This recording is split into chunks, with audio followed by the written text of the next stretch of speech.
Revenue, Commissioner of Safety. The court granted a motion to dismiss for lack of subject matter jurisdiction, and a petitioner has filed a notice of appeal, so that is now about to be before the Court of Appeals.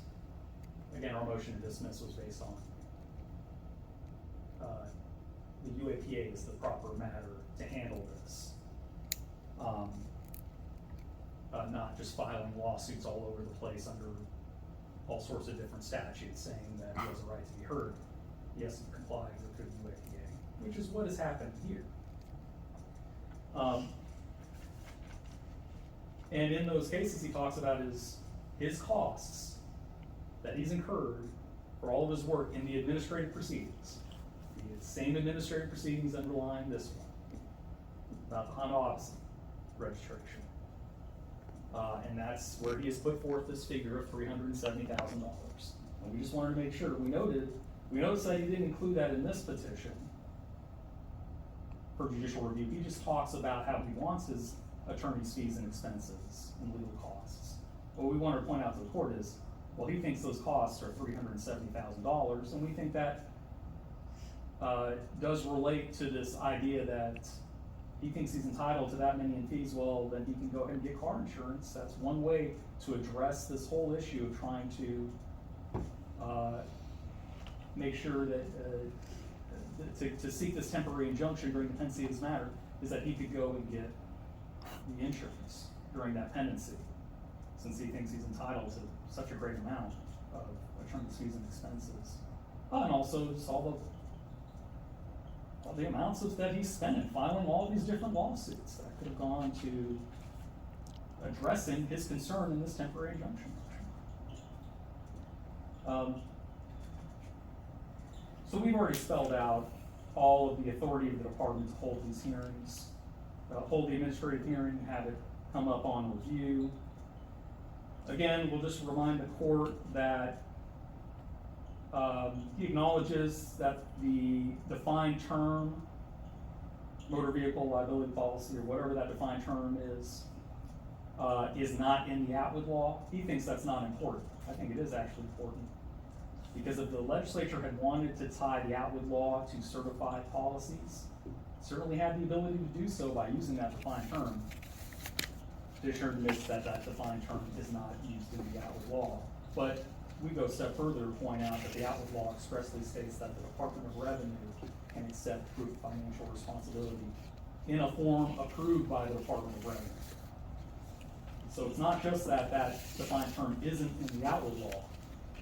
It also goes to say that financial responsibility in a form approved by the Department of Revenue, not by the Department of Safety. And we noted how that is similar to how the police officers in under 55-12-139A. They can accept proof of insurance. It doesn't have to be certified insurance policy filed with the Department of Safety. It can be just the card documentation that you would normally have as a driver when you get pulled over for motor vehicle violation. The UAPA provides an avenue for a petitioner to seek an injunction. So his statement that we're saying it doesn't do that is incorrect. It does do that. He just didn't follow the procedure, and thus this court does not have the ability to hear the motion.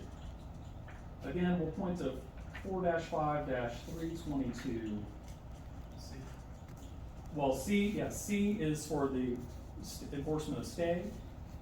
But we also wanted to point out, which he didn't comply with the stay of enforcement provision under C. And then also under 322A, 322A1, a preliminary, procedural, or intermediate agency action or ruling is immediately reviewable if review of the final agency decision would not provide an adequate remedy. So when petitioner or petitioners can seek temporary injunction motion at the contested case hearing stage under rules of civil procedure, this provision allows them, if it's been denied, to then seek a petition for judicial review on that preliminary motion immediately if review of final agency decision would not provide an adequate remedy. He did not do that. He cannot file a brand new motion here. You're supposed to bring it immediately. not wait. Now it's been a year and a half since that motion for temporary injunction was denied by the ALJ. So that's why the court does not have the ability to consider it. There's now a final agency decision in this matter. So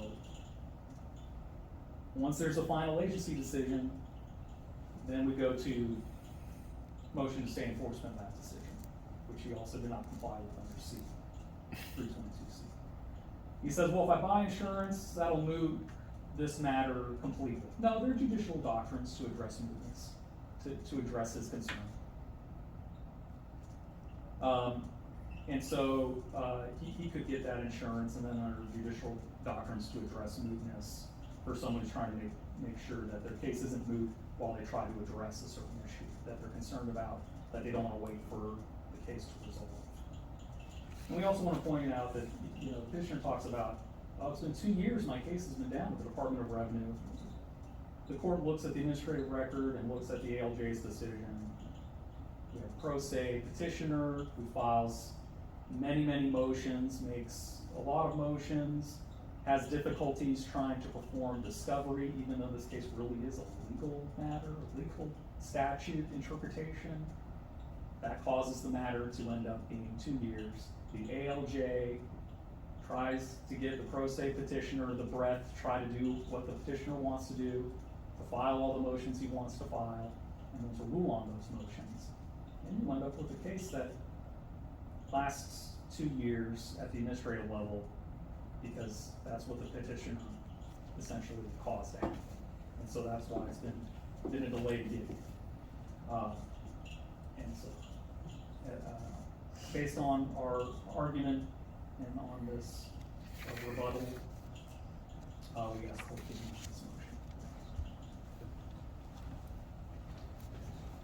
motion.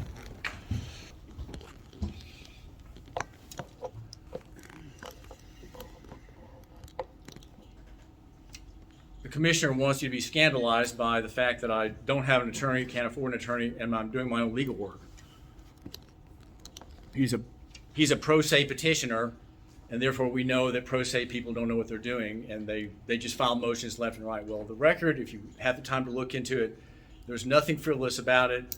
Everything from recusal, demanding to depose the commissioner, I had a motion for injunction. There was controversy over my wanting a witness.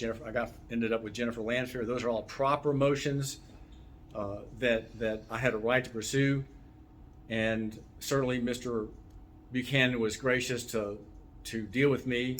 But nothing that I have in the record is without merit. It's all meritorious, reasonable claims on questions to ask the witness. That there was a lot back and forth about that, but I'm making a comprehensive treatment in my case. I'm wanting to end something that's of great import, of great public interest, and the law that I'm analyzing and presenting to you and to that judge is correct. And I speak in very particular terms, and a lot of what you've heard today, sir, is, Your Honor, I'd say is kind of general. These are general terms, but the record is voluminous. But I would say that my motion for summary judgment, with its detailed discussion about statutory construction, is worth looking at just to refresh your memory. The commissioner is not dealing with my objections on construction. There's no comment anywhere about statutory construction except claims of plain reading of the law, and there's no plain reading of the statute from these from the respondent. Thank you, Your Honor. Thank you, sir. Or anything? No, Your Honor. Very good. Okay. Give you a ruling, and then I want to go on logistics. All right. The ruling is that before the court is a motion. I think you called it phrased or titled it motion for preliminary injunction, or words to that effect. I want to preface this by saying I have not reviewed the record. Okay, I have not yet reviewed the decision, whatever it is titled. and by whomever it is authored, that upon which you were wanting me to provide a judicial review of. And that is so as not to prejudge this motion. In other words, you asked me about whether you think you're gonna win.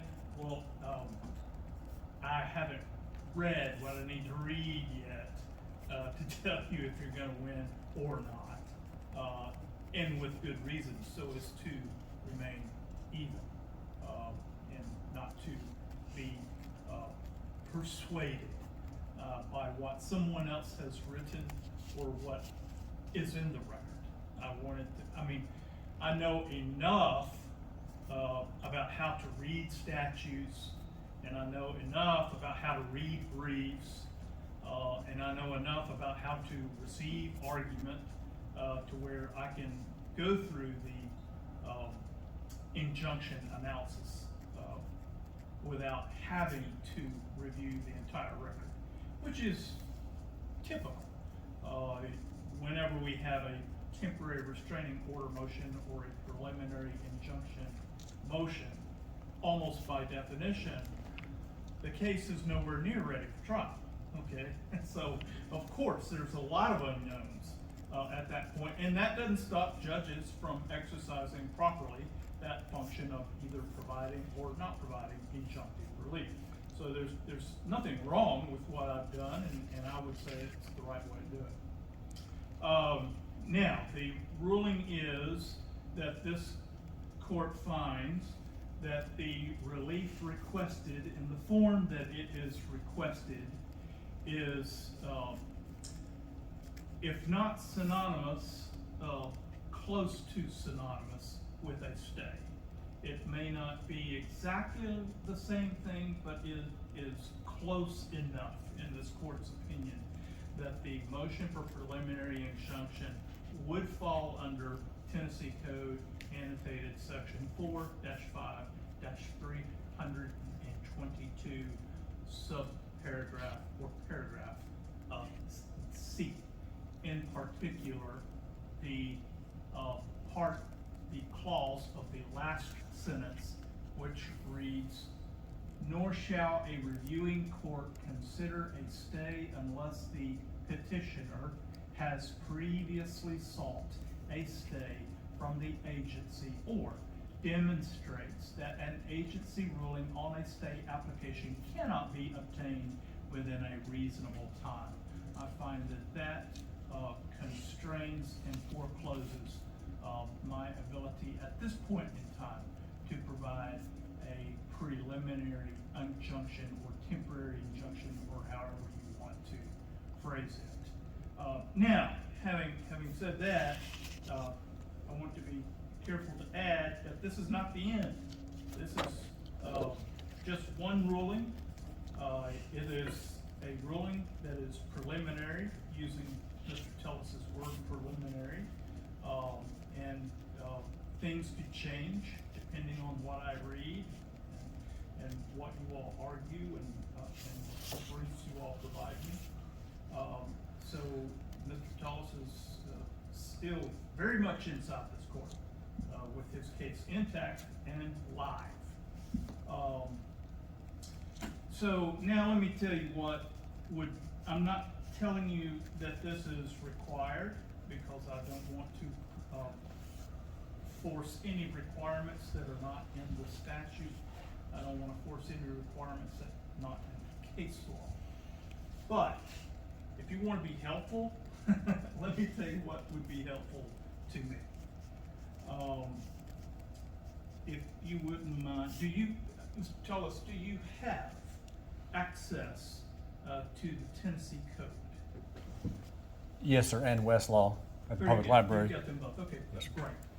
What would be helpful to me, not required, but helpful, is if you wouldn't mind providing me with a document, okay, where you'll see. Here, David, put this on the highlight. Okay. Okay, my job is to figure out, paragraph H under 4-5-322, okay? Particularly, if I'm going to affirm, reverse, or modify, I've got to go through, that's my, criteria, if you will. So what I would like for, what would be helpful, it's not required, but what would be helpful would be if the plaintiff would go through and have headings, like for H1, a heading of violation of constitutional or statutory provisions. And then tell me where and how that happened, okay? Number 2, excess of the statutory authority of the agency. You would tell me where and how that happened. Number 3, made upon unlawful procedure. You would tell me how you believe that happened. And 4, the arbitrary and capricious abuse of discretion prong. If you tell me where you think that happened. And then finally, and this is either new or this has been tweaked since I've read it last, because it's got 5A 1 and 2 and 5B 1 and 2. If you would go through there and tell me if those are applicable and how you believe they're applicable to your case such that you should prevail. That's really the better way to say it. If you would go through with those headings, tell me where and how that happened and why you should prevail because of that happening. Like under 1, your constitutional, there was a violation of constitutional rights. Okay, why? And when did that happen? And why should you win on that? Okay, so you got that. And then I'll, if Mr. Tullis chooses to do that, certainly I will provide opportunity for the secretary to provide the commissioner.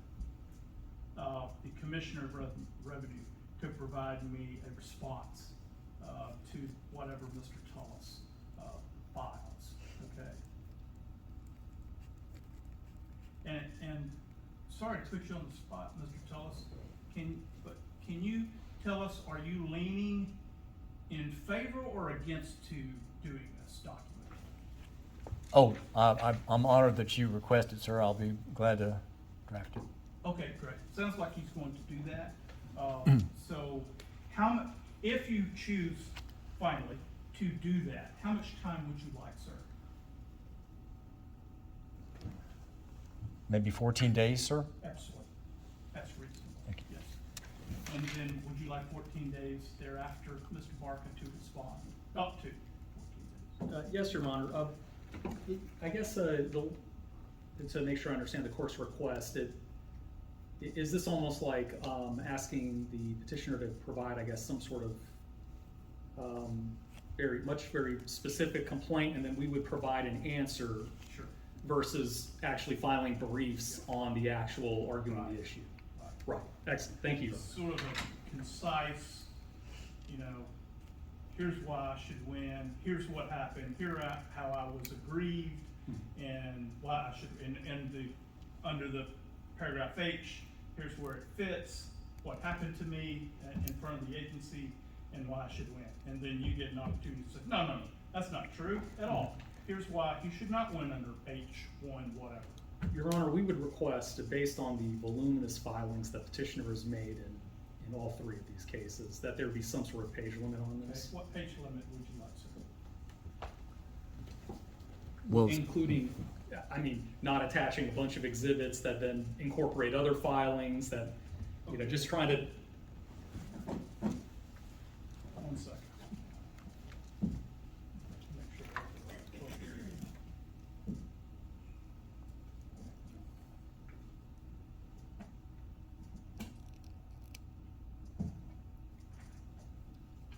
Make sure. My concern, Your Honor, is that the petitioner uses complaints or petitions for judicial review in these 3 cases as essentially summary judgment motions. So there would be a time to file those types of briefs, but we think this should be more like a concise statement, like under the rules of civil procedure for filing a complaint.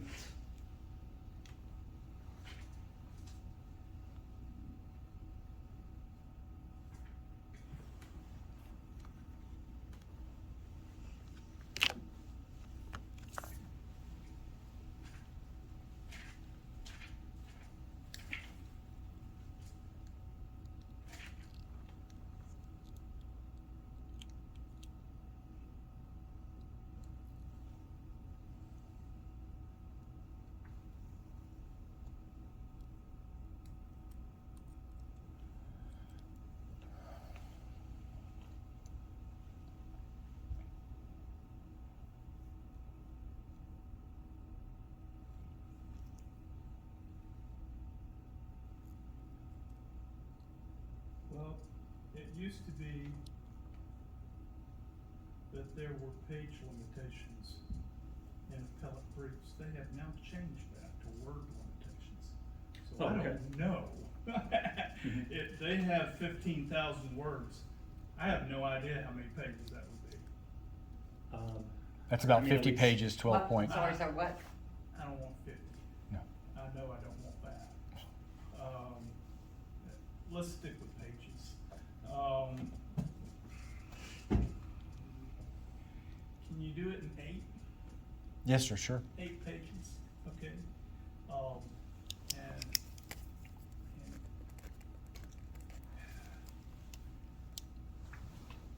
if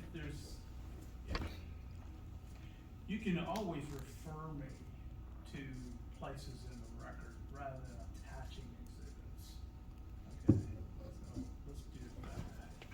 Rather than 8 pages and 800 pages of exhibits, let's just do 8 pages. And if you want me to look at what you would have put as an exhibit, just tell me where to find it, okay?